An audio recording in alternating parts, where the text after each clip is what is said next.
Okay, we're going to try this again. I'm excited.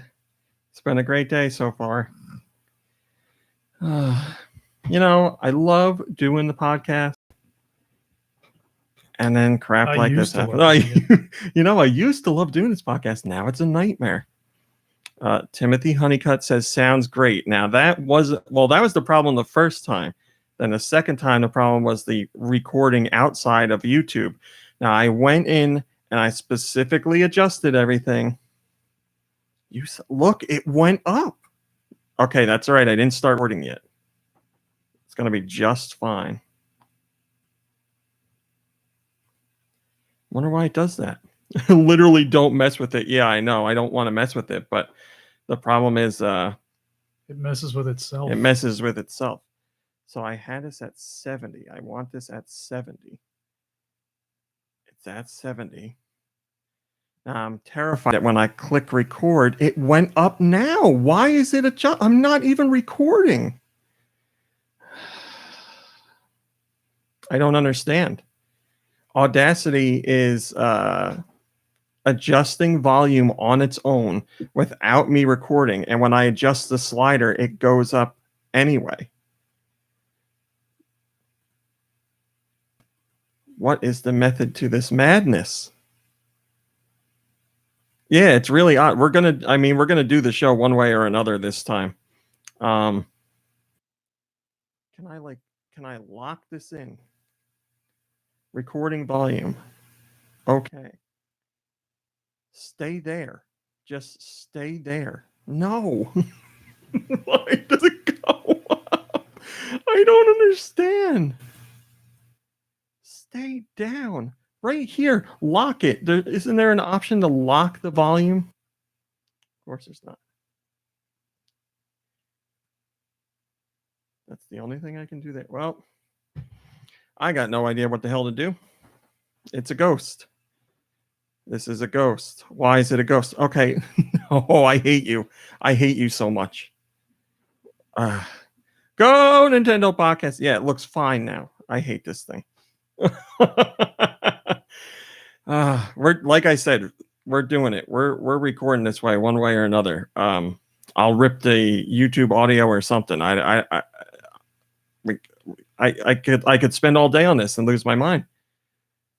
I would love it if the volume would stay right there. That would be great. And it goes right back up. You're an asshole. Hello, testing. Now, why is it so loud?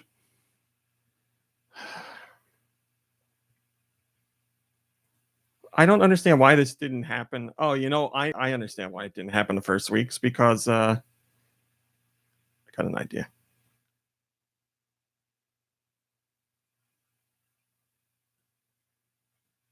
Go Nintendo podcast.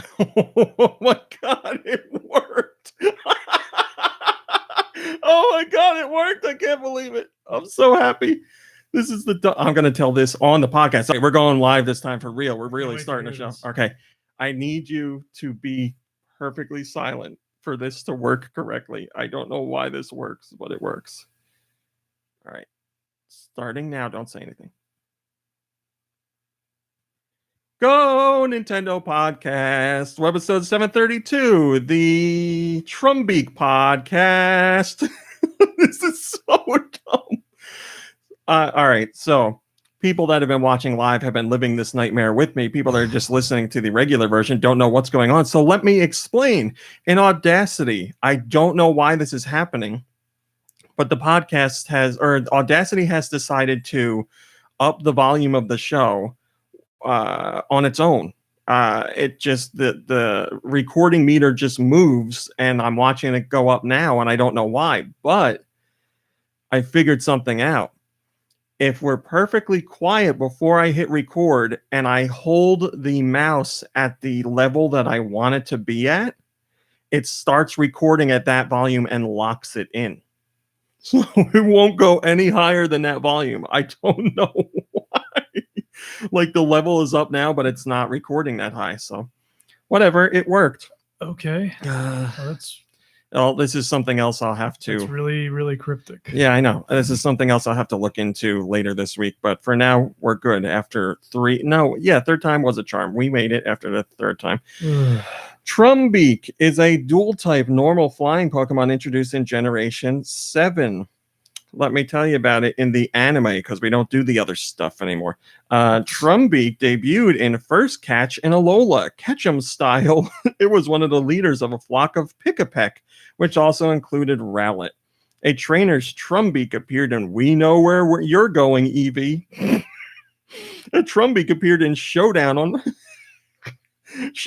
Pony Island, where it was photographed by Lily during her time on Pony Island. Makes sense. It's number 732. It's a whatever the hell I said. Normal flying type Pokemon. It is 50% male, 50% female. And it's, oh my God, it's 32 pounds. I didn't realize it was that big. And 2 feet tall. Wait, I have a question. Sure. So there's a place called Pony Island. Yeah, apparently. Does that mean that ponies exist in the world of Pokemon? Well, this is Poni. Oh, so that's completely different, of course. Maybe it's Pawnee Island. Pawnee Island. I love going to Pawnee Island and seeing all the ponies. Thanks for everybody watching live with this garbage today. I purposefully come. What are people saying? Everything's fine. All right. I purposefully go record this stuff early and test it all out to make sure everything's good, and then phantom issues happen. So I apologize. I don't understand what's going on. But yeah, thank you for watching this live and putting up with it. But if you're listening to just the regular recorded version, then you should be fine. Let me say hello to Robert and Roth and Hailey and Tom and Timothy and Robot Face and hi, how are you? I forgot we had that one. And Xeno Emblem and Tass and whoever else is in here. TAW and Sarah and Piplup Water and all you other Joe, all you other wonderful people. I apologize. I'm just so out of whack and so annoyed with Thanks this for sticking around, everybody. garbage. I have no explanation for why it's happening, and it's making me very angry. Because I just want to do the show and have a nice time. Because I really like doing the podcast, and we had things going so well for a few weeks there, and now it just, I don't know, just doesn't feel like doing it. I can see it's going louder than it should be now, but the show must go on. Let me say that today's podcast is sponsored by Poke and Chill, a 16-track Pokemon remix album with faithful lo-fi hip-hop renditions of music from Nintendo's beloved Pokemon video game series. All music compositions on Poke and Chill are licensed from Pokemon Company and are safe for use for live streams and video content. This is the third installment of Game Chop's End Chill series, with the first being Zelda and the second being Mario. You can get CDs, vinyl, and cassette of this album if you'd like, and you can stream it on Bandcamp. You can also go to your music platform of choice, Spotify, Apple Music. You can even go to YouTube, and if you search Game Chops, you'll be able to find it. Or you can go to the banner on GoNintendo.com and click the banner, and you'll have all your streaming options right there. So thanks to the Game Chops guys for that. Poke and Chill is available to stream right now, and there you go. I had something I wanted to talk to you about, Kirby. Oh, okay. You know how last week I was talking about how my desktop blew up? And oh, yeah. I couldn't remember the name of the company that made the computers, and you remember their name. Was it Digital Storm? It is Digital Storm. Okay. I don't know how I remembered that. Well, here's the really weird part. You remembered it was Digital Storm. Mm-hmm. I didn't remember. The next day, I'm on Instagram looking through pictures. Advertisement, Digital Storm. Whoa. That can't be a coincidence. No. The phone was listening. Like I said, I didn't remember that name at all, yet the advertisement popped up. So I don't know if I talked about this on a podcast. Mom, Brain, and I, this was a few weeks ago, we're trying to say things around the phone to make it pop up with advertisements just to see if we would get advertisements related to it.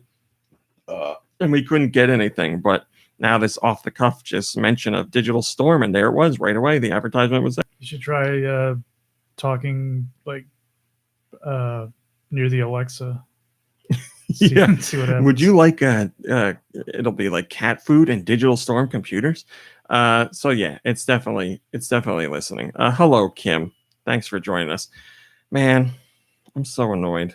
So Just did the slider go back up? Or it's too loud. There's nothing I can do. I'm out of options. The show's got to go on. What does this thing do? Oh no, I don't. Oh, I don't know what I did there. I don't know that I should have done that. oh boy. Whatever. As soon as this show's done, I'll have the fun of trying to figure out what the hell's going on. Let's just do some news. Let's try. I apologize that this week's show is going to be so crappy. Yeah, I know it sounds fine on YouTube, Tess. YouTube is perfectly fine. It's going to be this like the regular version of the show that's going to be wonky, unfortunately. Well, let's do some news and we'll try and get through it. EA says that they're absolutely looking into bringing more games to the Switch. Sure they are. You know how EA is so wonderful with their Switch support, and they're like always looking at games to bring over to the platform and just so much support in general. That's why we're getting the FIFA 20 Legacy Edition with all of its same content as last year. Well, apparently EA says, like I just said, they're absolutely looking into bringing more games to the Switch. They made this statement at Gamescom this year. They were talking to Game Informer. This is EA's Chief Studios Officer, Lori Miel, who was asked about their Switch support, and she says, yes, we invested with FIFA. We had good success there. I love that we have such a great global reach and global presence on the platform with that game. We are absolutely looking at more Switch games in our portfolio, so more to come on that. We're not going to announce anything as of yet, but it is absolutely a platform we're looking at for some of our more successful games. Okay, stuff to glean from that. They're only looking at games that have been proven on other platforms already. And the only game that they mention is FIFA, which we already know all about. So I don't understand why it's a thing. But, I'm not, hello, Gold Bolt. I'm not very confident in more support. No, Gold Bolt, you don't worry about being late today. We were late. I'm not confident in EA actually bringing more things over. And then there's that new, what is it? Plants vs. Zombies game that is is that what it's called? That's that series, Plants vs. Zombies. That's the series, right? There is a series called that. Yeah, that's the one I'm trying to think of. Hello, Malakayla. We're trying, or the rumor out there is that game is coming to the Switch. So, when they're saying they're looking at supporting the Switch more with other games, I imagine that's going to be the one they're talking about, and then things will just be dead after that. So, we'll see what happens. I'll believe it when I see it, but I don't think we're going to see it. So outside of the Plants vs. Zombies, if that moves from rumor to confirmed, I need to see something else, but I doubt it. Colma says, fool me once, EA. I'll believe it when I see it. See, Colma's just like me. Yeah, we're going to get Plants vs. Zombies. I'm pretty confident in that. But outside of that, I don't know. I don't really think there's going to be all that much. Moving on, Nintendo this week had their Indie World presentation, which was the first that they did outside of Japan. The other Indie World presentations have been just for Japan audiences, to show them mostly games that already launched in other regions, as well as a couple new ones that were unannounced anywhere else. But this one was for the whole world, and we learned about a whole bunch of new stuff, as well as confirmations on games that were either rumored to come over or have been previously announced and now got release dates. So, discussed in the Indie World presentation was Risk of Rain 2, and that is a game that we thought was coming to the Switch because we saw that it was rated for the Switch, although not officially announced for the Switch, but now we have the confirmation. So Risk of Rain 2 is coming, and they say it's due out summer 2019. So summer ends what? September 26th or something like that? Oh, really? Somewhere around there. Yeah, we got like a month of summer left. Oh my God, that makes me so mad. Everybody's doing it. They're like, well, summer's over, everybody. It was a great summer. Summer's not over yet. The summer still goes on. Why are people? I don't know, because it feels like it's over and everyone's going back to school. What about people that don't go to school? They're still enjoying. Apparently not. They don't count, which is how I feel every time I see the commercial. I mean, like Mom Brain's going back to school, and lots of our friends are teachers, and they're going back to school. My brother's already back. So yes, that is upsetting, and I understand kids are going back to school, but summer is still going on. You're still going to be able to swim on the weekends or do other summer-related activities. Go to the beach, or what else do you do in the summer? Complain that it's too hot. Jet ski. Yep. Everybody jet skis on the weekend. So yeah, summer. We still have some summer left. I know everybody's very excited for Halloween and pumpkin spiced lattes and. Yeah, I honestly wish it was fall already. I know you're a big fall or Halloween person. Yeah. Also, I'm just tired of the heat. Like. Oh, it's too hot today. Yeah, like I don't care about summer. Like screw it. You don't like summer at all? No, not really, because I'm. I hate it. Well, it's different after after you leave school. I mean, that's true. Yes, just work all the time. It's summer doesn't have the same like mystique that it used to have as when you were in school. Yeah, but still every year I'm like, man, I can't believe how quickly summer went. It goes ridiculously fast. And we are towards the end, but it's it's not over yet. So yes, that is coming out summer 2019. So I guess within the next month. Also shown was Eastward from Chucklefish, which looks absolutely amazing. It's about a young girl found in a secret underground facility, and it looks like you'll be playing as another character who's out to protect her or get her to somewhere wherever she needs to be, or I don't know. But it looks amazing. It's got some Earthbound qualities to it. Yeah, you showed me the trailer, and it did remind me of Earthbound. The trailer music is great. Everything about it, I'm sold. Looks fantastic. So that I don't think that comes out till 20. Yeah, that's 2020. So we got some time on that. Freedom Finger is coming to Switch, featuring the voices of Nolan North and John DiMaggio, who you know as Bender or too many Jake the dog. Oh yeah. This is a shmup where you play as a giant finger-shaped spaceship that is basically holding out the middle finger, and you go through music-driven levels as this ship. That's coming out fall 2019. Then there's Roki, a game about making friends with wild creatures. That's coming to the Switch this winter. That's Roki, not Roku. That's all I can think of. The game about watching things on TV. Torchlight 2 is coming to the Switch on September 3rd, 2019. Skater XL was announced. So if you've been looking for a skateboard game and, Tony Hawk isn't really a thing anymore and EA isn't doing skate, well, there's Skater XL, an indie-developed skateboard game that is a traditional, 3D skateboarding game. That's coming to the Switch in 2020. It has physics-based gameplay where no two tricks are the same. There's Europa, which is spelled YOU, so Europa. It's a gravity-defying puzzle platformer that's coming to the Switch this winter. One of the stealth-launched games was Super Hot. Super Hot is the first part. We talked about this on last week's podcast. We heard that there was going to be 2 stealth-dropped games, and one of them was going to be Super Hot, and that turned out to be true. Super Hot is a first-person shooter where basically nothing moves unless you move, so it makes some unique mechanics when you're shooting your gun and dodging enemies and stuff like that. That's out right now. Dungeon Defenders Awakened is heading to the Switch. It comes out February 2020, and it's a timed console exclusive for Switch, so you'll get it on first Switch. The Tourist is coming from Shinen. Shinen has done the fast racing games. Shinen's done Art of Balance. Shinen's done the other game. I can't remember. It was a platformer. It was on WiiWare, and I think it went to 3DS as well, or there was a sequel. A guy in an orange suit. I can't remember the name. Hello, Drake. I'm sure somebody in the chat knows it. Well, their new game is The Tourist. It's coming to Switch in November 2019. It features voxel-style graphics and has you adventuring through various dungeons while visiting an island. Jet Rocket. Thank you, Robot Face. Oh yeah, I forgot all about Jet Rocket. Visiting various dungeons or going through various dungeons while visiting an island for vacation. So you go on a little vacation to take it easy, and you end up going to dungeons that are trying to kill you. Skellboy is coming to the Switch, where you can swap body parts to create the ultimate bad guy beater.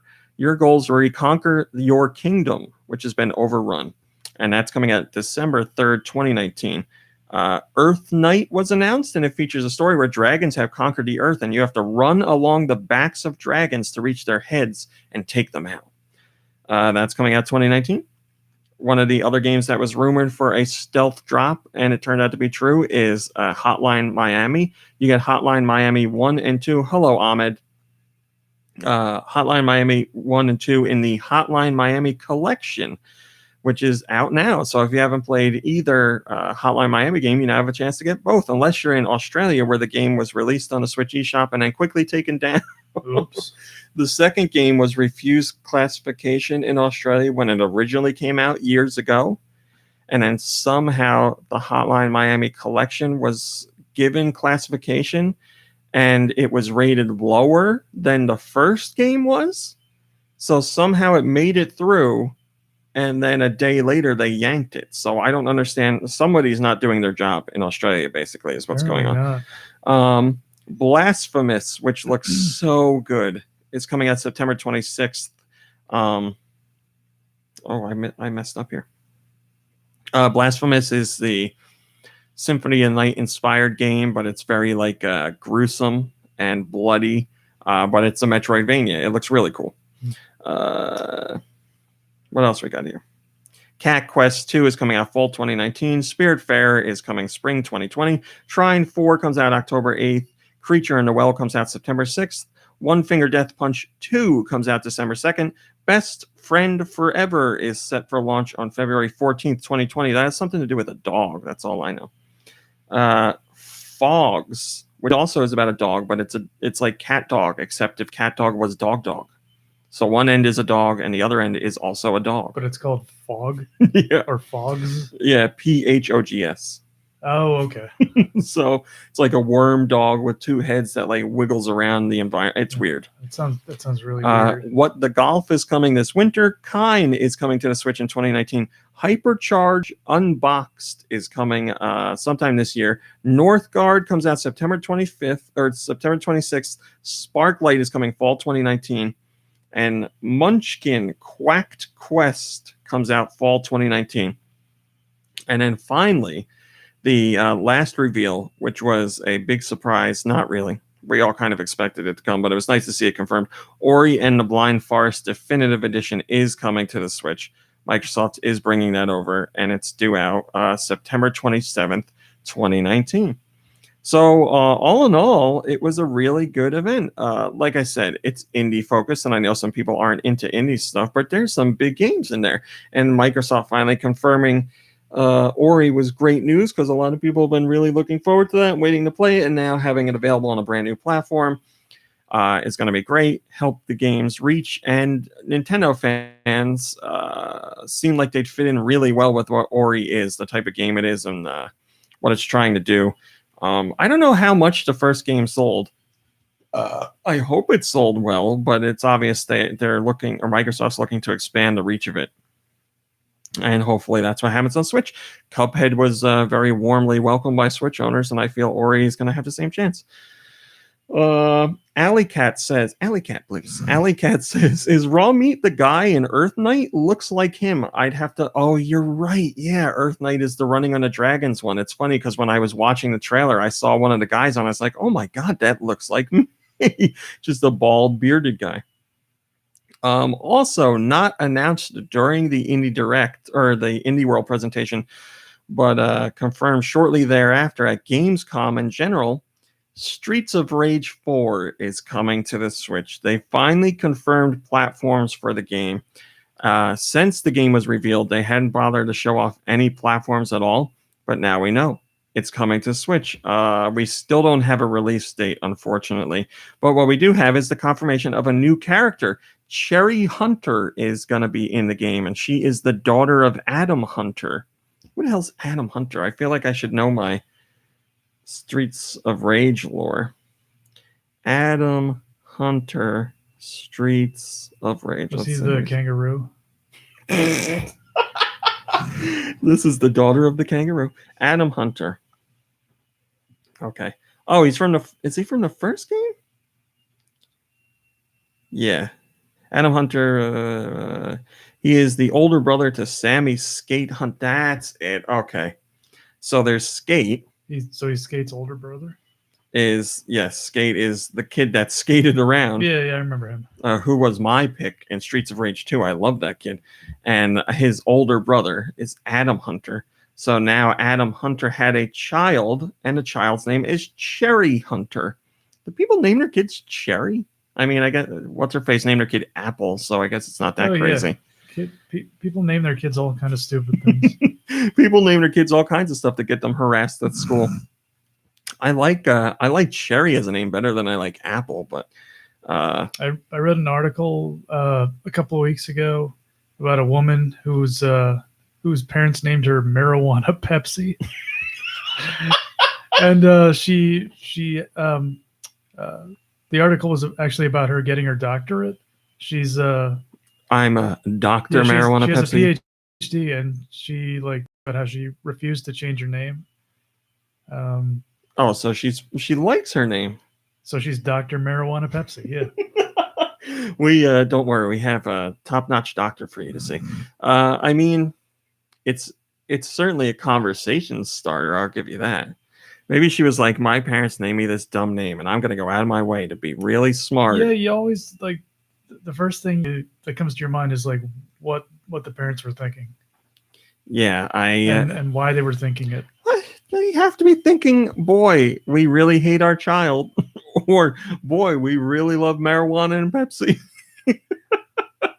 I don't know, whatever. Maybe they thought they could get some money out of Pepsi.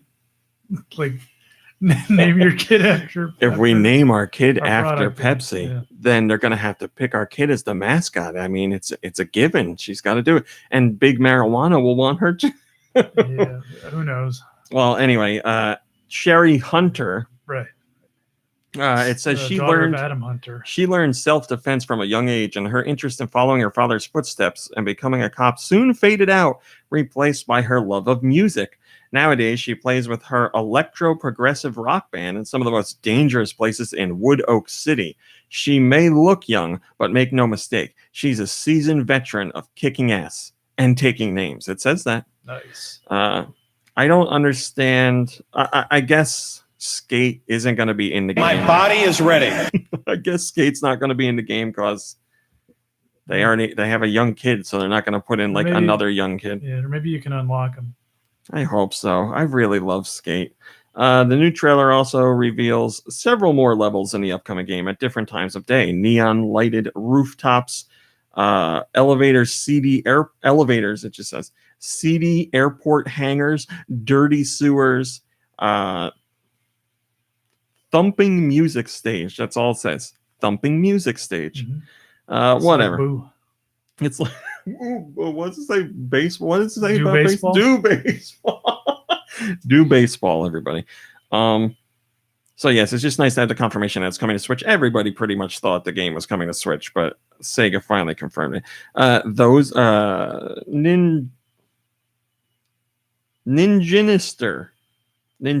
says, those madmen, they're canonizing Wood Oak City for the West. Holla! I didn't even know that was a thing in the original.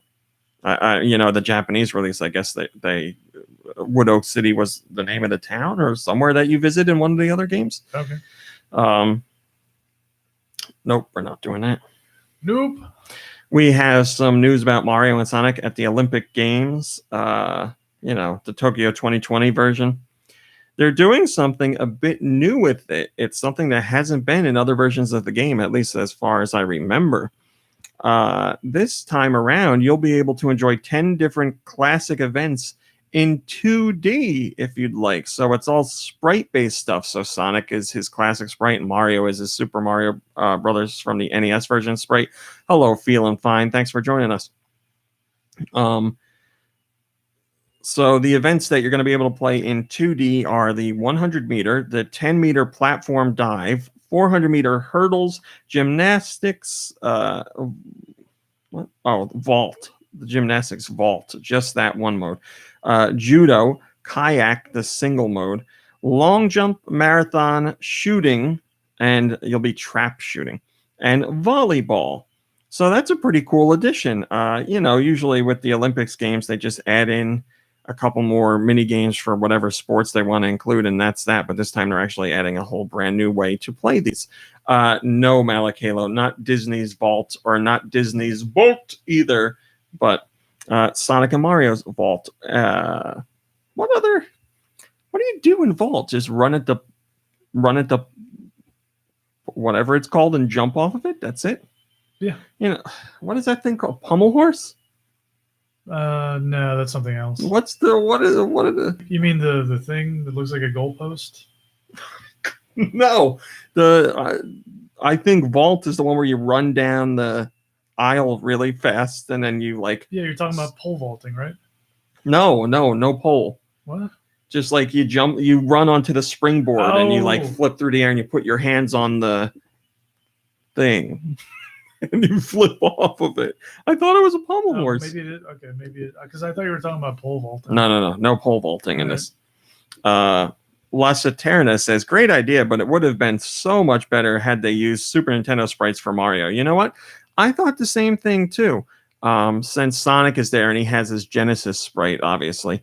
I thought it was a little odd that they went with the NES sprites for Mario and some other characters. I figured they would have went with Super Nintendo. Joe says pommel horses with the two handles. I don't know if that one has handles on it.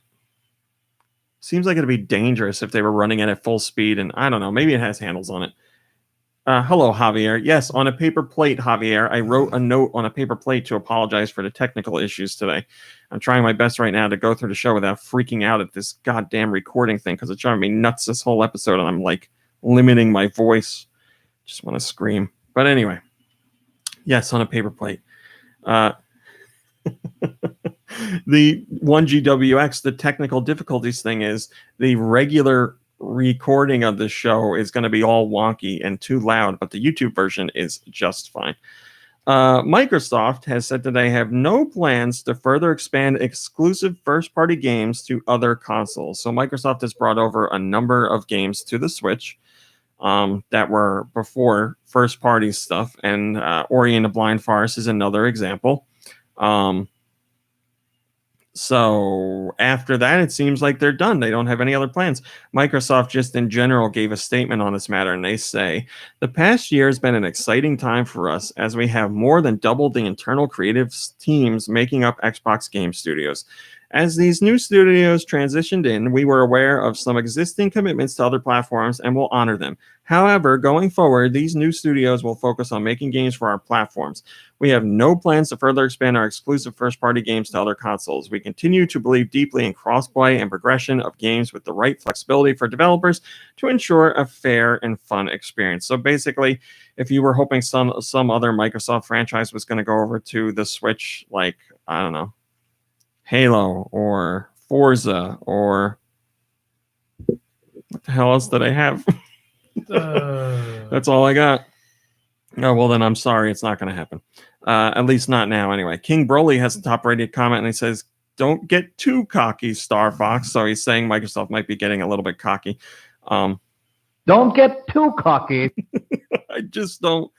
Yeah, Microsoft has their Xbox Scarlet, whatever the final name is going to be coming out. So, yeah, they're going to be focusing on that. They've been scooping up other developers to create games for that. So, yeah, when that system comes out, they're going to be focused on supporting that rather than bringing stuff to the Switch. So it could happen at some point down the road. They just got no plans for it right now. Tom says the Vault is an artistic gymnastics apparatus on which gymnasts perform, as well as the skill performed using that apparatus. So it's just called the Vault. Okay. The bar is the Vault. Thanks, Tom. I really appreciate it. Yeah, right? You're vaulting off the thing, but the thing is called the Vault? Yeah, vaulting is a verb, not a noun. It says, Vault is an artistic gymnastics apparatus. Is that what they do? Is that the new sport? Run into the vault they to see flip right into a bank vault. Yeah. See how much money you can grab while you're in there and get out of quick. CD Projekt Red is involved with the port of Witcher 3 to the Switch because they created Witcher 3, and they're not just farming it out to another company. They're very deeply involved with that port and very proud of it as well. And I talked a bit about the process, namely how they actually got it running on the Switch, because a lot of people thought something like that would be impossible, but it's not. We've seen it running, and it looks pretty damn good. So yeah, I was skeptical at first when I first heard this. Doom Michaels was also skeptical, believe it or not, but he has since shifted over to, hello, Lanquin. He's since shifted over to, I'm buying this as soon as it comes out, even though he's played the other one to death. So yeah, but now he can play it portable, or on the toilet, which I'm sure is what he would do. That's probably why. Okay. That's a Doom move. We have a comment from CD Projekt Red on how the port came to be. They say, when we agreed to work with Saber, we set up a plan on how we want to see what's feasible. So we started with making sure that we can actually run the engine on the Switch dev kit. Then we had a smaller playable piece, which basically consists of most of the game's mechanics. Then coming from that, scale by scale, area by area, we grew the game, moving from White Orchard and then, of course, to Novigrad and, oh boy, Skellige, and so on. From there, through optimization, we can scale it up to other areas. So that, they took basically what they felt to be a very challenging part of the game as far as visuals went, tried that out, made it work, and then they pieced things together as they went along. They also managed to take the game and squeeze it onto a 32 gig card. What is going on here?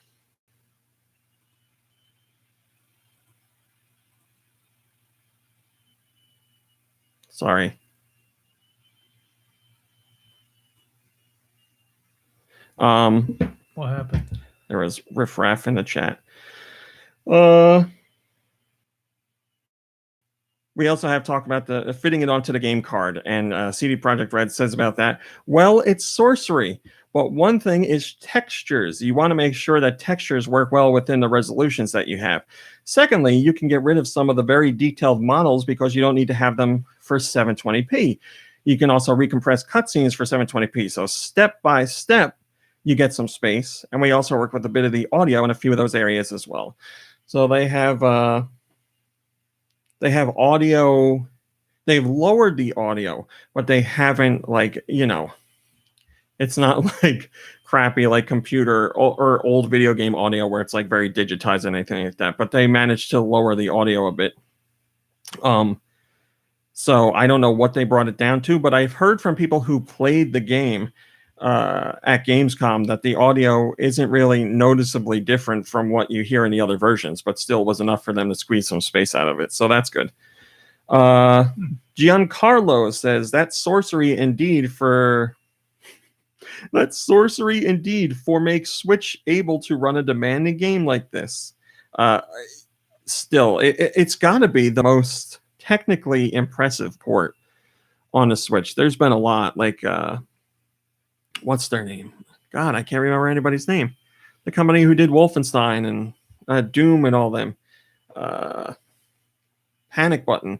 They've done a lot of amazing stuff on a Switch and have pulled off some amazing technical feats and made games run on a system that people didn't think would be possible. But I think The Witcher goes above and beyond what those guys did, just because it's, if someone were to ask, what do you think would be the craziest game to see running on Switch?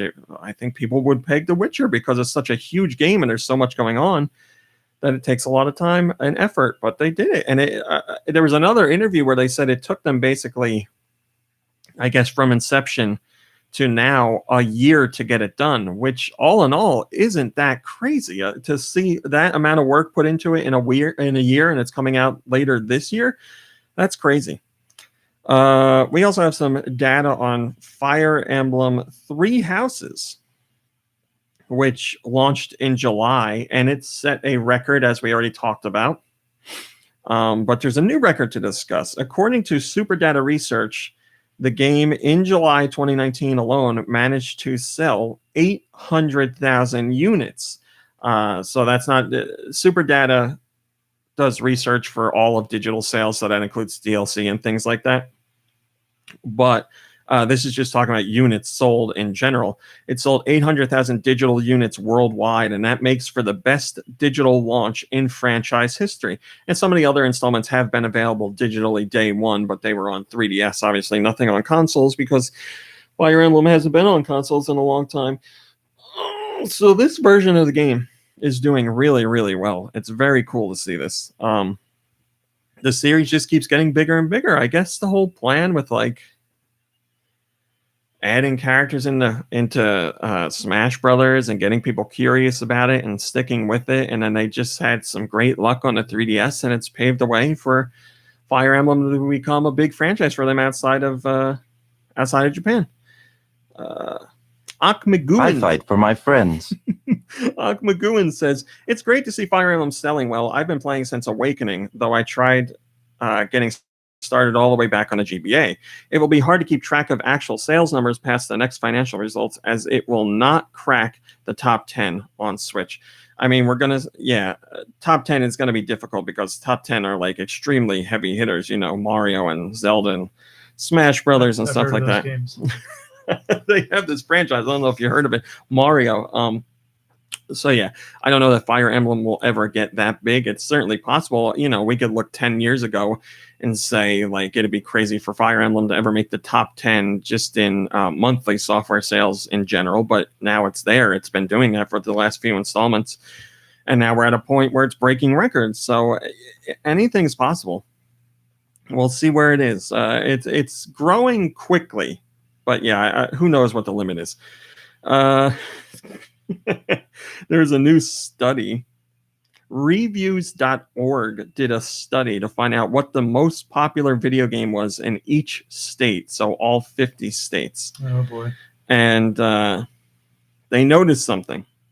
They went so most popular, you know, as of right now, they weren't like locking it into a specific year. It was just basically, what is your favorite video game? In every single state, Fortnite was chosen as the most popular game. I kind of figured. Fortnite is still most popular. There were some states where it was close. Alaska, it was least popular in Alaska, but still more popular than the second closest game, which I believe was Minecraft. Let's see. Here are the games that were chosen in states altogether that were worth, like, you know, had a considerable amount of people. There's Fortnite, Minecraft, League of Legends, Overwatch, and Destiny 2. Destiny 2 being the smallest of... No, League of Legends being the smallest of all of them. But yeah, Fortnite is like ridiculously popular. I don't have the specific figure here, but it was something like when it came to Alaska, like I said, it performed worse there, but it was still like 40-something% of people said that they picked Fortnite as their favorite game. So Fortnite is still really popular. Minecraft obviously hanging in there and doing really well. The recent anniversary of the Minecraft franchise, the 10-year anniversary, has done a lot to really, I'll say, reinvigorate, because it was still popular and has remained popular, but it's like given it a whole new life, really. And there's a whole bunch of players who have never played it before who are jumping in, as well as players who are feeling nostalgic for Minecraft. I've been meaning to get back into Minecraft. I just have so many other things to play that I haven't had a chance to do it. Donut Muffin says, how does it feel to be number 2, Jersey? Yes, that is true. Jersey was the second most popular state for Minecraft, or for Fortnite. So Wow. what was number 1? Did I say that? Number 1 is I don't know what it is. Missouri? I had the whole list. You know, if this show didn't throw me off such a loop, or whatever the phrase is, I'm so out of whack. Throw you for a loop. Throw me for a loop. That's it. I'm so mad about this show. Here's something to make everybody mad, so you can all be mad with me.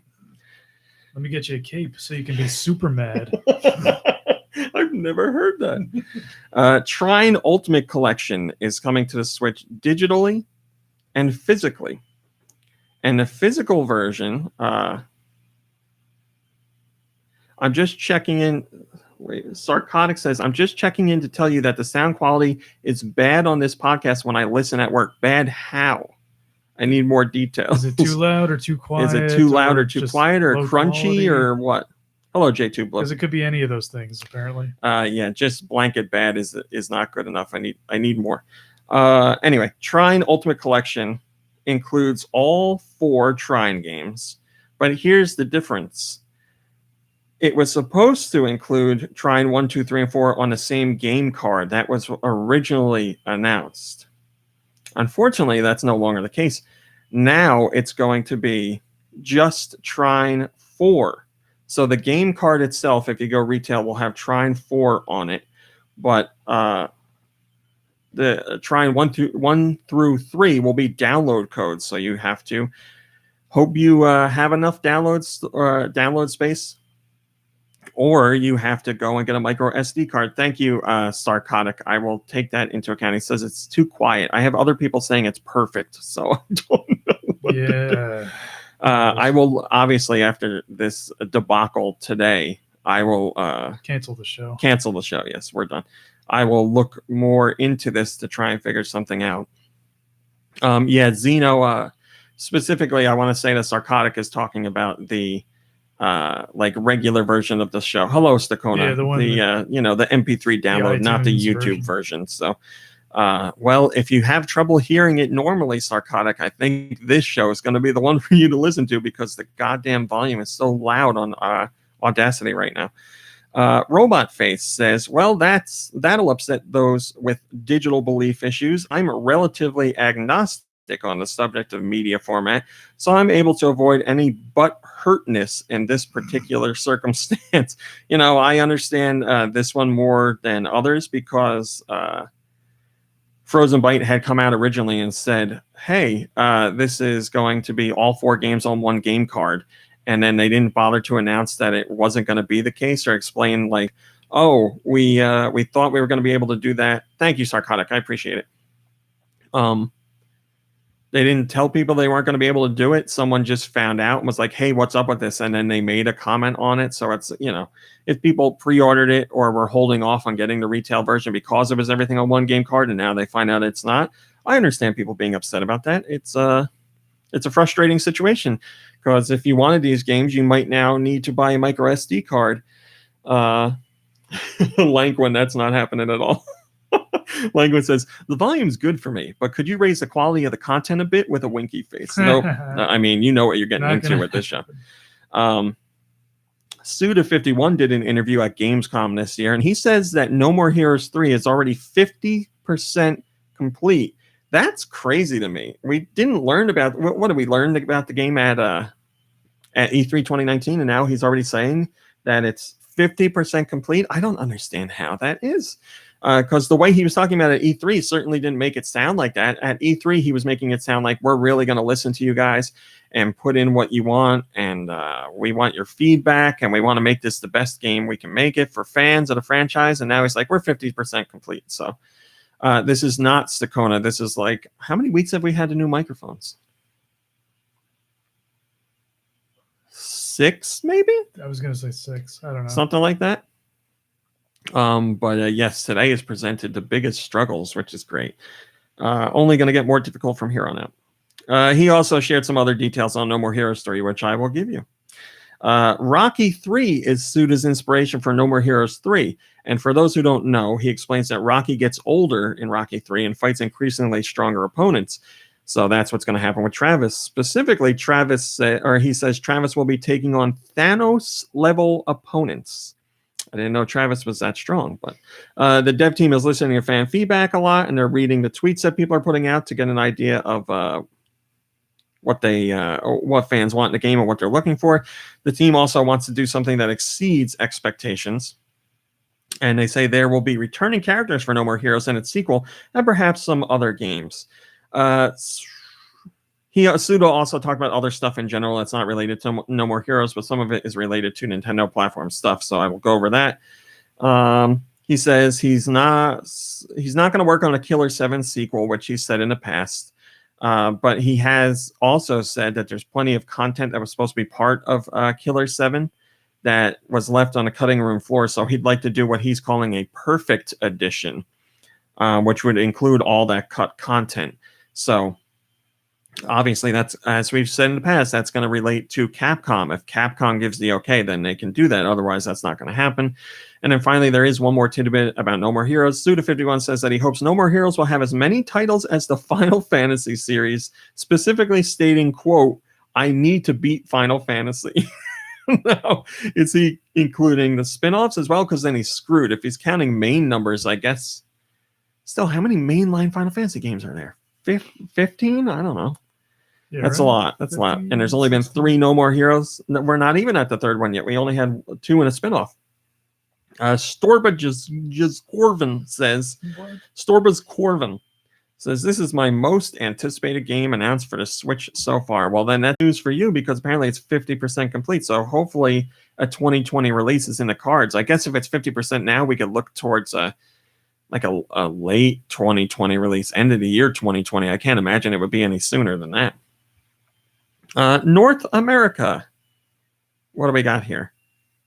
Our friends in North America can check out Super Hot on a Switch. Dragon Quest 11S got a demo. And, Dragon Quest games are very long, so there's something worth pointing out about this demo. The demo is like 10 hours worth of content. Dragon Quest 11 comes out on Switch next month, so you can play this demo now, get 10 hours worth of content, and then your progress in the demo transfers over to the main game, so you don't have to redo everything. It's the perfect way to keep yourself busy until the game comes out on Switch. The Switch Online NES collection got updated with Kung Fu Heroes, Vice Project Doom, 2 NES games, obviously, and then there's another version of like Gradius SP in there. Also new this week is, how do I say this? Air Memories of Old. That doesn't come out till the 28th though. Arcade Archives versus Gradius. Deadlings Duck Life Battle. 8-Minute Empire Complete Edition. Esport Manager. Everdark Tower. Grandia HD Collection, Gergamoth, Hookbots, Instant Sports, Invisigun Reloaded, Lines Infinite, Mechabolt, Milkmaid of the Milky Way. What a great name. Mr. Blaster, Our Flick Eraser's got a demo, Pantsu Hunter Back to the 90s. That's on the 28th, apparently. Hello, Tim Richard. Path of Sin, Greed. Please teach me Onedari Shogi. Whatever that means. That's just Shogi game. Plunge, Sega Ages Puyo Puyo, Sega Ages Space Harrier, Snooker 19, The Vanishing of Ethan Carter, Whipsy and the Lost Atlas, and World Cruise Story got a demo. There are your North American releases for the Switch this week, unfortunately. Nothing for the 3DS. I'm so sorry if you were holding out for a 3DS game because there's nothing to give to you. First comment comes from WesFX, and he says, I guess you could say this week's lineup is super hot. And he says, yow, with sunglasses and music notes. So I'm guessing he means CSI Miami. Oh, Yow! From, The Who. Yours was much better. I can't really scream it because of the goddamn microphone. Europe. What did Europe get? Well, the site doesn't want to tell me. Boy, everything's just going great today. I'm so happy today. Yu-Gi-Oh! Legacy of Duelist Link Edition, Oninaki, Snooker 19, Super Hot, Hotline Miami Collection, Rad, which is developed by Double Fine, Invert, Farm Mystery. The Happy Orchard Farm is trapped in a nightmare. People are disappearing into the mist that surrounds the town at night in this farm mystery. It's up to you to solve the chilling case of this haunted place. Search for clues, solve puzzles, and play minigames to uncover the secrets of Happy Orchard's nightmare. Will you solve the farm mystery? Probably not. Invisigun Reloaded, Milkmaid of the Milky Way, Mr. Blaster, Path of Sin, Greed, Sega Ages Puyo Puyo, Sega Ages Space Harrier, Mechabolt, Arcade Archives Water Ski, Everdark Tower, Lines Infinite, Pacific Wings, Deadly Fighter 2, and then there's demos for Dragon Quest 11, Devious Dungeon 2, World Cruise Story, and Pacific Wings.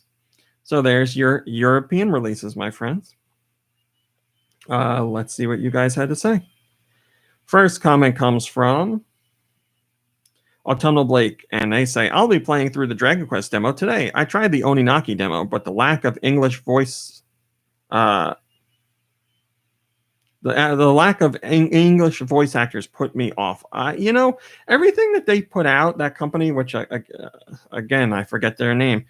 It seems like their games are very divisive. Like nobody's like, man, I really love what they do. You either like it or it's just too, I guess, old fashioned for some people.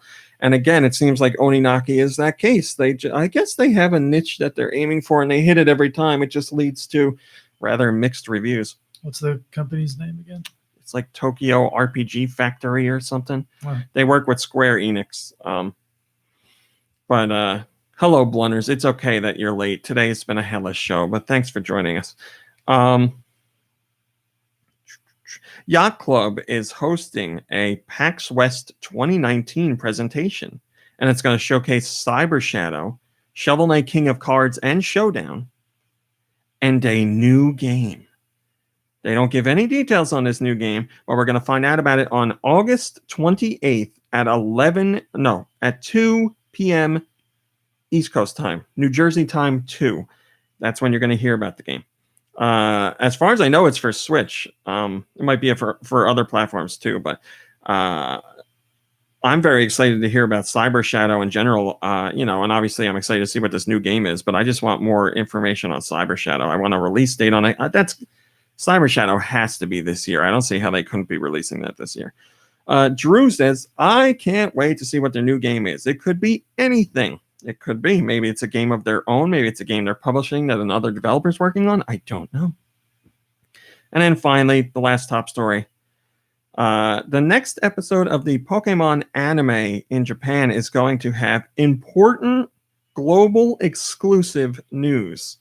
And that's all that we know. We have no other details on that. This episode airs in Japan on September 1st, 2019. Is the news going to be about the anime? Is the news going to be about Pokemon Sword and Shield? Is the news going to be about something else Pokemon related? I have no idea. But that's what's going on. So we'll be covering it, whatever it is. Shino has the first comment, and they say, the global exclusive news is that Ash will graduate Pokemon school and then move back to the big city for the Sword and Shield saga of the story. Still at 10 years old. Eternally 10 years old. Yeah, I don't know what this is going to be. I guess it would be weird for the anime to have news about the game. So it might be about, the anime series shifting over to the Galar region, which would make sense because the anime has, the anime follows the games basically to different regions, and that's why we're in the Sun and Moon Pokemon, or the Sun and Moon branch of the anime so far. So yeah, they might be announcing that the Sword and Shield branch is coming up to line up with when the games launch. That's my guess for the announcement, but it's just a guess. All right, my friends. That's today's stories. Man, oh man. I can't ever remember a show that an episode of podcast that has made me this annoyed. I hate the technical issues with it. It's just, I apologize. I don't know what's going to happen with the regular version of the show, but for those of you watching live, thanks for putting up with us. I know it's not the best episode, but it is what it is. Kirby, what have you been playing? Oh yeah, I actually played something this week. Last week, you had me play. What is it? The Blazing Chrome. Blazing Chrome, the game that isn't Contra, but is a lot like Contra. And you had me and Nikki Hill play together. And, always a good idea. But it was fun. I mean, it was really difficult, and we didn't get too far, but I enjoyed it. I've I haven't played a lot of the classic Contra games, but do they have like in Blazing Chrome, how your character can like hop into a giant mech suit? Do they have that in any of the older Contra games? Because I'm trying to remember. There's like quote unquote motorcycles. I'm trying to remember if there's like there's like vehicles. I'm trying to remember if there's something that's actually like a mech. I want to say yeah, but I can't like specifically remember. Oh, but they have like tanks, right? That you could. Yes. Like You're right. Like in Metal Slug. Yeah, like Contra 3 has like a tank that you can get in. Yeah, that's what I was thinking of. I remember that specifically because when you're like, I don't know why this sticks out in my head, but when you're like shooting it, it like recoils. The whole tank recoils when you're shooting. Yeah. I was like, oh, that's so cool. But yeah, but in Blazing Chrome, yeah, there's like mech suits your character can hop inside of, and each one has like different attacks, and yeah, like, there's one that's like a drill arm or something. It's got giant drill arms, but and then yeah, once it takes enough damage, it explodes, and you have to jump out. So that I thought that was a cool like classic video game feature, and there's a bunch of different characters. And so yeah, I enjoyed that. I mean, you and Nikki Hill were doing fine. It's just that Nikki Hill just kept saying like, basically, I don't want to play anymore. But I got to that point too. Well, you were playing alongside Nikki Hill, so of course. Yeah, I don't know if the game would be any easier if it was just like me playing by myself. I mean, I think it would be only because, you know, you control when the screen moves and someone's not like pushing you into enemies. That made it a little trickier. Yeah. And I mean, but that's the same for any Contra game where you play co-op. You know, somebody's going to lead the way and the other person has to make sure they're ready. Otherwise they're going to get, you know, run over in the back by enemies coming up that you can't even see. So it's just, that's how co-op in those games work. Yeah. So that was fun. I also played a little bit of Wolfenstein Youngblood on the Switch. Oh, that's right. Yeah, you gave me a code for a free download. So earlier in the show, we were talking about games being ported to the Switch and how some are pretty good. Mm-hmm. I mean, the game plays okay. I'll say that. I'll start off by saying that. But there was a lot of. I noticed like a lot of like texture pop in. Like there are parts of the game that look very blurry. Even during cutscenes, it was very noticeable. And I just want to point out you were playing handheld. Well, you played docked at home? I played docked and handheld. Okay. I started off playing handheld, and then I played docked just to see if that would if it would play any different. Yeah, I mean there should be a difference, but I'm not going to say it'll be like a crazy difference. Yeah, it looked pretty much the same. I haven't had a chance to play it yet. I'm going to play it with Du Michaels. We're going to do the co-op thing, so I'm eager to get into it. But yeah, I mean, that is what I've heard. I mean, to be expected, of course, but it's, you know, it's a case of, is it so distracting that you don't want to play it or it ruins the experience, or is it okay? So, well, it was only like, it was probably most distracting during like certain cutscenes. Yeah. Like I don't, because like they're cutscenes. I don't know why. And there's some that look fine. Yeah, you would think like in the case of cutscenes, and it might have something to do with storage space. I don't know. That could be. But yeah, you think they would take like a recorded version of the cutscene and play it rather than doing the cutscene in engine on the Switch. So then that way the cutscenes would run without issue. But yeah, it could be related to storage size or storage space. I don't know. But I completely get what you're saying. If it's a cutscene, it could look perfectly fine. You just literally record the movie and that's it. But yeah, I'm sure there's a whole bunch of technical stuff we don't have like any idea about too. I'm sure. That's probably my only real complaint. Except for when I was first starting the game, when I was on the main menu, I was confused at first. I thought that there wasn't a single player mode because it gives you the option to host a game, which made me think, oh, there's no just like start game. It doesn't say like start single player mode or anything like that. which really confused me. So I guess it's saying host game, and like the computer player will join with you or be there, and if like a friend comes online, they can join in the game with that issue. So every game is hosted online. Yeah, from what I can tell. So anybody can jump in if you, yeah. Well, you have the option to just do it offline as well, and not allow people to jump in. But you have to go into host first. Yeah, it says host game. Yeah, that's a little strange. Yeah. If they were like, it should just say single player. Yeah, single player or start game. Either one of those would have been fine. Yeah, that is weird that you go into host and then it's like you can play offline. That's weird. So that's it. Yeah, that was it for me. I played Ramit. Oh, what yes. have you been playing? Oh, thank you. I played what did I play? Oh, I played some Creature in the Well, which I did a video for, but I'm not. Thank you, sir. I'm not allowed to talk too much about it. If you want to see my thoughts on the game, you can check out the video because that is what I'm allowed to say. But just quickly, it's a pinball Zelda style game. You run around in dungeons. Basically, you're playing like Zelda dungeons. But you're solving puzzles and beating enemies with pinball mechanics. So you're a little guy that runs around and you swipe at like an energy ball, which serves as the pinball, and then it bounces around the room and like hits locks and builds up energy for you to store because doors can be opened with a certain amount of energy and blah blah blah blah. But it's very interesting. It's really cool. Very atmospheric and very different. Yes, Robot Face. They are calling it a pin brawler or a pinball hack and slash, which is certainly true. But it's very interesting.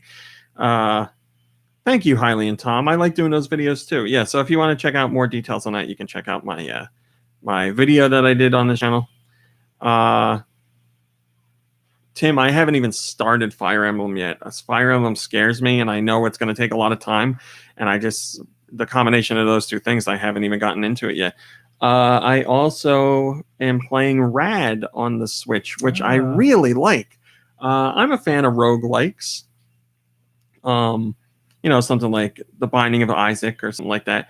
And that's pretty much what Rad is. You go, except there's levels like in Binding of Isaac, but they're randomly generated. So you'll have a 1-1 level, but if you die and go back in, it's not the same 1-1, just like in The Binding of Isaac. And Rad, it's got a whole 80s vibe to it and an 80s style soundtrack, and you go around and beat up weird monsters. And as you level up, you're imbued with the ability for radiation, which is all over in the environment. Oh, I remember talking about this. When you beat up the bad guys, they like explode and radiation like kind of covers you basically. And instead of that killing you, you have the ability to turn a radiation into like different attacks or abilities. So like I got one where this like little monster guy grows on your back and like spits things at enemies, or you can like throw him out on the ground and make him explode like a remote mine. So it's all different kind of things like that. And then you get other abilities like the ability to double jump and run quicker and stuff like that. I'm still very early in the game, but boy, it's really addictive. It's very cool, very interesting. I'm really happy that the soundtrack is getting a separate release because the soundtrack is so good. There's a lot of like, there's one song in particular that is definitely like an allusion to The Police. Okay. Because there's lots of like Sting style singing, but without lyrics. So it's just somebody going like, like all it sounds like Sting riffs to me. But it's really good. So yeah, I really like the game a lot. The graphics, I don't like the graphics really on any version of the game. I just don't like the art style, but I really don't care about that. I like the color schemes. But yeah, the character designs and stuff don't really click with me, but I don't need to worry about that. I don't really care about that crap. Does it look different from like other Double Fine games? Yeah, it has a different feeling from other Double Fine games. There's definitely some of that style in there, but like I like the look of Psychonauts, which is very unique, but this is different from that. Okay. I can't really compare it to anything. But yeah, it's a lot of fun. It's one of those great games to pick up and just play and see how far you can get, and then that's it. It's a great game for handheld mode on Switch, without a doubt. So I think that's all I've played. Let me get into questions. So what did I do? thought I opened up. Oh, I did. Okay. Send your questions to GoNintendoQuestions@gmail.com. That's GoNintendoQuestions@gmail.com. They can be about Nintendo. They can be about video games in general or anything you want. Today's question comes from Autumnal Blake, and he says, HD Rumble is one of my favorite features on a Switch. It really adds some weight to impact and such. What are your favorite uses of the feature? Mine are the cool jingle of coins when you buy or sell an Octopath, the seed rolling across the bar in Tumbleseed, and the motorbike scooter thing in Super Mario Odyssey. I'll agree with Tumbleseed. That feels really cool when the ball or the seed or whatever is rolling across the bar. Yeah, I really like that feeling. I'm trying to think of other... I think Blaster Master had some really cool... Blaster Master Zero had some cool use of HD Rumble. I liked what it was doing for... I think you were looking for hidden objects, and it was like a kind of like a... like a pulse or something that quickened as you were looking for it, which other games have done with regular Rumble, but it felt different with the HD Rumble. I really like that. And the weapons in general felt different through HD Rumble. Trying to think of what... Not a ton of games use HD Rumble, and I wish they did. I just played something where I was like, oh, that feels really good. It was like a gun or something. God, I don't remember what it was. Game with a gun. That narrows it down. I'll have to go back and look through my games. But yeah, I wish more games would use HD Rumble. Now that the Switch Lite is coming out and doesn't have HD Rumble, it makes me nervous that even more developers are going to ignore it. Nintendo says they're not going to, so you'll still have first-party games that use it. But if it's not part of Switch Lite, I don't see why they'd really be doing it. So unfortunately, I think it's going to get less used as we move on. Robot Face in the chat says, love me some HD Rumble. Blaster Master Zero was cool. You could feel water before it entered the screen. That is also true. I forgot about that. There's sections where the water comes in and you can feel it in the controller before it actually washes in there. So yeah, I'm sure there's some other games in there that use HD Rumble that I can't think of, but that's what sticks out in my head. We also have our Patreon question this week. So my special shout out on Patreon goes to Travis this time around. Travis, thank you for your support on the Go Nintendo Patreon. I really appreciate it. If you want to learn more about Patreon, go to patreon.com/GoNintendo. Travis's question is one that's very near and dear to my heart. He says, favorite Marvel Cinematic Universe movie? Just say Thor Ragnarok. Thor Ragnarok is great. It's probably in my top 3, I guess. Guardians of the Galaxy is great. 1 and 2. Captain America Winter Soldier is great. Endgame is great. There's so many that are good. I'm trying to think of one that I really would put above the others. Howard the Duck, says Robot Face. There you go. Yeah, I don't know if there's one I would put above the others. I need let me go through the list. I have I think I have the wiki page. MCU wiki. Yeah. All right. Let's go through the list and see if one stands out. Iron Man, no. Incredible Hulk, no. Iron Man 2, no. Thor, no. Captain America, the First Avenger, no. The Avengers, no. I'm not saying they're bad movies. I'm just saying my favorite. Iron Man 3, Thor the Dark World, Captain America, Winter Soldier, definitely up there. Guardians of the Galaxy, definitely up there. Avengers, Age of Ultron, Ant-Man, Captain America, Civil War. That one's up there. Captain America, Civil War is really good. Doctor Strange, I really liked. Guardians of the Galaxy 2, Spider-Man Homecoming, Thor Ragnarok, Black Panther, Infinity War, Ant-Man and the Wasp, Captain Marvel, Avengers Endgame, Spider-Man Far From Home. Oh, man. I don't know. Maybe I'd go with Civil War. Really? Okay. Yeah. I like Civil War too. I just like the whole... that's much more focused on the personal fight. much more focused on the personal battle between Tony and Cap. Tony and Stevie. It's the name of the new movie coming out. Yeah, I just like the personal battle. I like that, whatever the villain's name is, which I forget, and I know he's a big Marvel villain. The Baron Zemo. Sure, that's it. Well, that's what he's called in the comics. I think they just call him Zemo in the movie. I like how it's not important. in that movie, like the battle is all psychologically waged. Basically, he knows he can't beat them physically, so he makes Right, he them says fight each that. other through manipulating how they feel about one another and pitting them against one another. So I really like that whole idea, and I think that's specifically very different for all the Marvel movies. So I like that. Yeah, there was a lot of exciting Marvel news this week. She-Hulk is getting a TV show. Hey. Moon Knight is getting a TV show. My personal favorite, Miss Marvel, is getting a TV show. These are all on Disney Plus. I'm very excited about all that. Plus, just a couple weeks ago, we had the news of all the other movies that are coming up. Like Blade is coming back again with. It's going to be great to see Blade because I would imagine the vast majority of people at the time when the other Blade movies came out had no idea it was Marvel related. Yeah. Maybe not. Like they're going to see these movies now, and Blade will be running around with I don't know, Wolverine or something. I'm going to be like, wait, what? Why are these guys together? What else is coming out Marvel movie wise? There's so many. Oh, TV shows. There's WandaVision coming out. The Loki TV show is coming out. Then movies. There's the new Black Widow movie, and there's just so much stuff. I'm just really excited. But yeah, I can't wait for Disney Plus in general. You can't talk about Marvel without talking about Disney.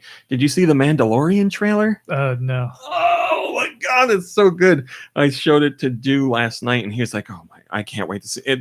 It looks so good. It looks so." I was excited for the Mandalorian before, but I'll have to check it out. oh my God, yeah, we gotta watch it right after this. And we gotta podcast. watch the trailer for Lady and the Tramp. That's funny because in the chat, Roth is talking about Lady and the Tramp, and that's straight to Disney Plus. I guess that's not a movie theater movie. Oh, okay. I think it is.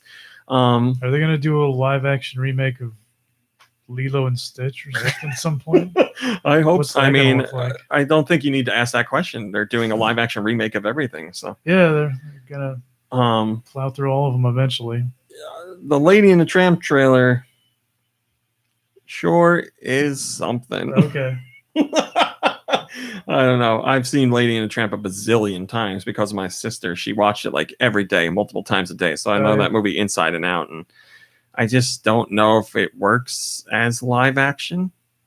Yeah, that was my first thought when I heard about this. Yeah, I think Disney's problem is they don't realize that certain movies don't really make sense as live action. Like Aladdin. I heard it wasn't all that great, but that makes sense live action. I can see that. Or Beauty and the Beast, that makes sense live action. That doesn't mean they have to do it. Yes, but something like Lilo and Stitch, I don't think that makes sense live action. Lion King, that could be a crossover, a Fifth Element Disney crossover. I don't think Lion King makes sense as live action, and it wasn't really live action. I mean, it was all computer generated anyway. Yeah. I don't know. That's a whole different topic. Yeah. But yes, thank you for your Patreon support. Thank you for your questions. And that's it for today because I apparently am going to have a lot of work ahead of me, unfortunately. So thanks for putting up with this, whether you're watching live or you're listening to the recorded version. And I guess that's it. We will see you next week, hopefully with everything ironed out. Fingers and toes crossed for me, please. I'm not going to do an after show today because I have too much to take care of. What's wrong with you? Thanks, Reggie, you asshole. We'll see you next week. Goodbye, everybody. Bye. We are still live, but we're going away. Again, you guys watching live, thanks for putting up with this garbage today. Obviously, I was completely out of it. It's terrible. But sorry, thanks, guys. Thanks for watching and listening. Next week, I'll do my best. We'll see you. Goodbye, everybody.